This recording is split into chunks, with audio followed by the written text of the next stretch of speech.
Hey everybody, this is my video tutorial for Lee Nash's cover of the hymn Out of My Bondage. I guess a few things to note about this before I go into it, I guess that I'll say are, it seems like throughout the chords, most of the chord changes, the high E string is left open like on a G major chord instead of being a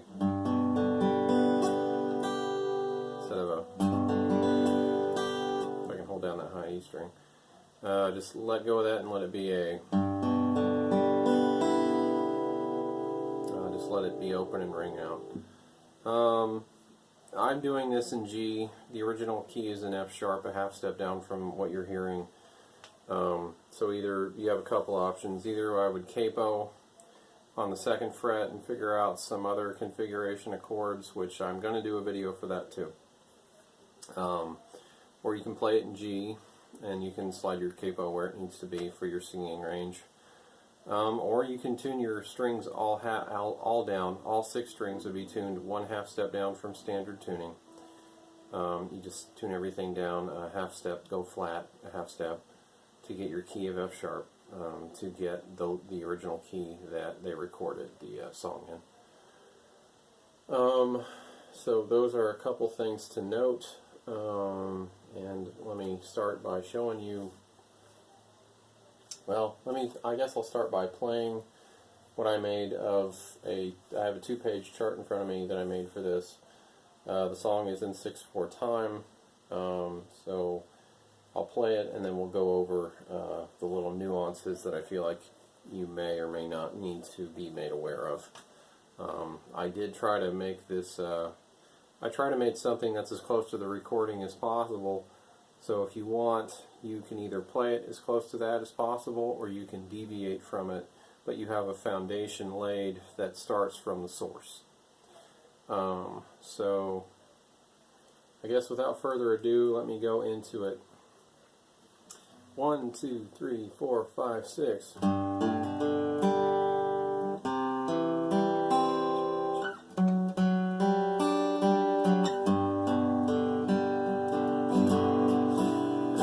My bondage, sorrow and night, Jesus, I come to thee. Into thy freedom, reckless in light, Jesus, I come to thee. Out of my sickness, into thy health.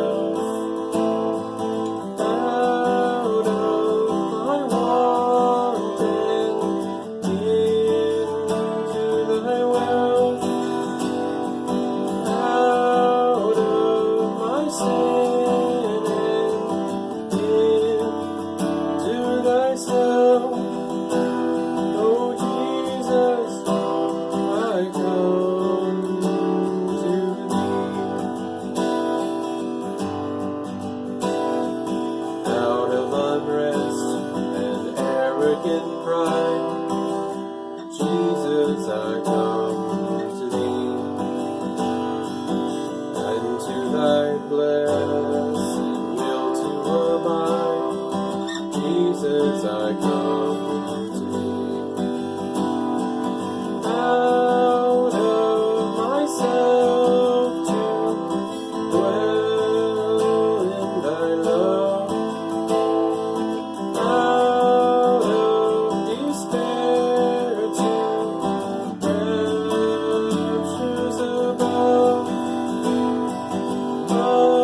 Upward, for I on wings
Okay, that was the whole song in its entirety.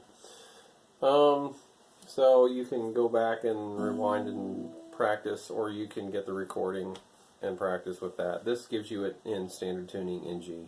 So that's kind of nice, with the whole song from beginning to end. With a few stumbles, I hope you can tolerate enough and then learn it yourself and play it flawlessly. Sorry, I just don't have it solid for this video. Apologize for that. Anyway, let's look at this first page, shall we?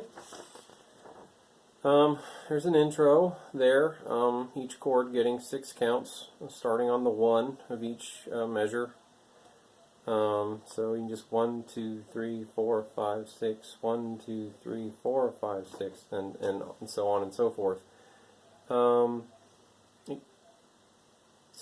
then for the first 2 verses, you can continue that intro chord pattern, and then for the 3rd verse, your C chord will get, I think, a total of 12 counts, so 2 measures, and then your A minor gets the same, and another C chord with another 12 measures, and then your D with the F sharp would get 6, and your G would get 6. So anyway, if you want to go on so on and so forth in terms of the counts, I won't do every single measure of the song, but with every chord change, but that's how to get you started. Part of it, if you are somewhat of a player by ear, which is probably, hopefully most of you, there's your counts. Hopefully that's enough information on your counts, so if you are more of a reading dependent person, you can begin to piece together a more notated version of this. I'm sorry, I'm not well versed in notation. I'm more of a chord guy.